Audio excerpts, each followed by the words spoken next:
Well, good morning from the Flying Auditor's lair.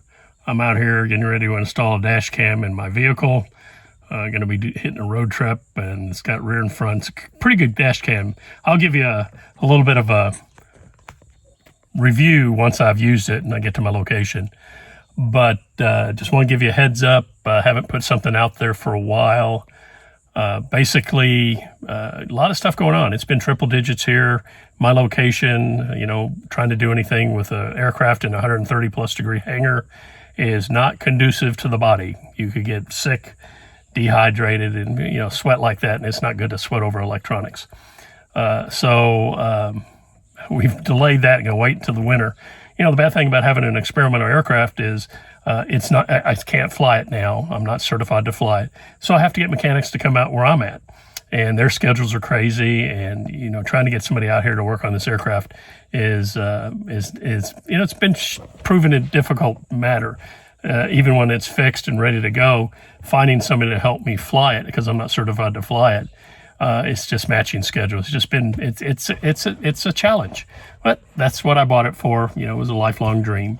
Hopefully I'll be able to fly it. I've got some medical shit going on. I'm getting the VA to look at it. So hopefully that'll all work well and I won't have to sell the plane.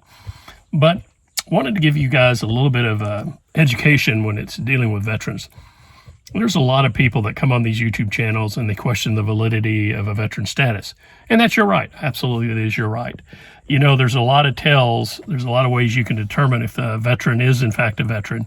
All us guys that have served, we know how to identify the phonies very well. We know the questions to ask. There's just a boatloads of ways we can do that.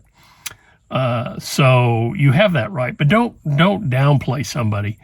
Don't be negative with them because, if you've never signed on the dotted line and put your life at risk of losing it, then who the hell are you, keyboard warrior, to go ask someone to validate their veteran status for you if you've never served? And if you've served and you're being an asshole, that's your choice. That's your constitutional right, First Amendment all the way. But, as a community, we need to stick together because what's going on in the First Amendment audit community and Second Amendment audit community, a lot of veterans are having their rights absolutely being trounced upon by law enforcement. And we need to consolidate. We need to be of one accord and one voice. I can't go out and audit, and I won't go out and do an audit personally just because I plan on living overseas in a couple years, and I'm sure as hell not going to have a record. I've never had an arrest. I've never been arrested, none of those things. And, when you go overseas, you got to have an FBI check. And I get FBI checks anyway for just my licenses I carry now and professional designations, yada, yada, yada. But I still don't want to put my livelihood and my recreation when I decide to leave the U.S. at risk because I want to go out there and do something, to validate myself in terms of, pushing the First Amendment, because there's a lot of deficits even where I'm at. I'm dealing with the U.S. Post Office right now, and I'll share with you what's going on in that. Months and months, 7 months of FOIA requests, getting people's names. I've saved everything, and I'll be creating a long video about what I've done locally because the USPS has just been a piece of shit here. They've lost my mail, and that's how it started my channel. It was just an afterthought when that asshole decided not to let me, take a photo of my own transaction, give me this bullshit. And I got educated by you guys. I'd never paid much attention to the First Amendment in terms of USPS. I worked for them years ago, many decades ago. Never crossed my mind because, I'm just too busy living my life, doing what I was doing. But I'm right now at the point, once it's caught on my radar, my wife knows this, I'm like a dog on a bone. If someone violates my rights, it's not going to go well for you. I can promise you.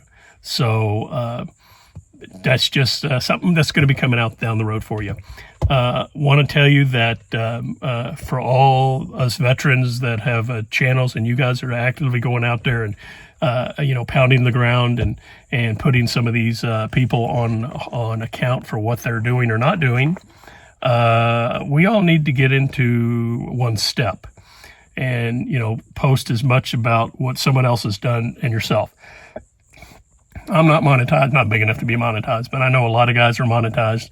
and make good money. Some people make extraordinarily good incomes. But there's got to be a point where you've got to kind of forget the dollar signs and look at the overall big picture, the mission. And the mission is to make change. And if you have somebody that you followed and they're a smaller channel and they've said something and done something that you approve of, they validated, their standing in terms of the Constitution, why not forward that on and promote them? I've always learned, when you promote others, you will automatically be promoted. That's just the law of nature, guys. If you're going to keep stuff to yourself and just be negative and hold on to it, like I call the spider monkey syndrome. There's a story that if you want to catch a spider monkey, it's a long-armed monkey, you tie its favorite fruit, or you tie a coconut to a tree, drill out a hole on that coconut big enough for the monkey to put its hand through, and you put its favorite food in the hollowed out coconut, and that's a banana.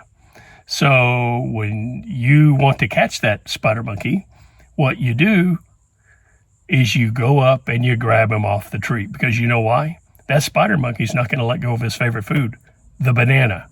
And that's what a lot of you guys are. You're spider monkeys. You want to hold on for yourself, but you don't want to help others. And, when you were in the service, if you were combat guys, you lived and breathed for your friends and your compatriots and your buds. And that's how we should be in this 1A community on YouTube. We should be for each other and not against each other. There's a lot of guys that are not vets. There's some channels out there that I may like, may not like, but I'm so glad that they're doing what they're doing, and they're big followers. And, a lot of these guys have been arrested before, got criminal backgrounds. Well, big fucking deal. So let's be in one accord, guys, and that's what I recommend you do. If you want to be a jerk to someone, again, that's your choice. And I say to everybody who's got these trolls that like to downplay them, trolls will either bring your channel up or they'll take your channel down. Depends on the following. Now, I know there's some guys that don't even identify themselves because, quite frankly, they're pussies.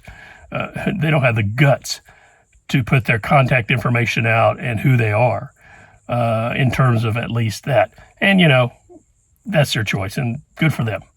That's the problem with YouTube. YouTube censors so many things, and Rumble's not a bad platform, but I ramble. So I just wanted to put this out to you. Stay tuned. Here in the next couple of months, I'll be putting something out. You guys, go over to the Angry Vets channel. Kevin, I love you, brother. You're a great guy. You've won one battle. Kevin's journey started what's called self-preservation, when the VA decided to jack with him and deny him and try to classify him, as a negative person. And if you're not part of the VA system, you won't understand what I'm saying. But shout out to you, brother. You've done a lot. And hey, your video editing skills are coming along very good. And another shout out to my friend Foshin of This Is a Public Service out of Florida. He's a great guy. Hopefully I'll see him when I get back down to Florida. All right, guys. God bless America and God bless our vets. We're out of here.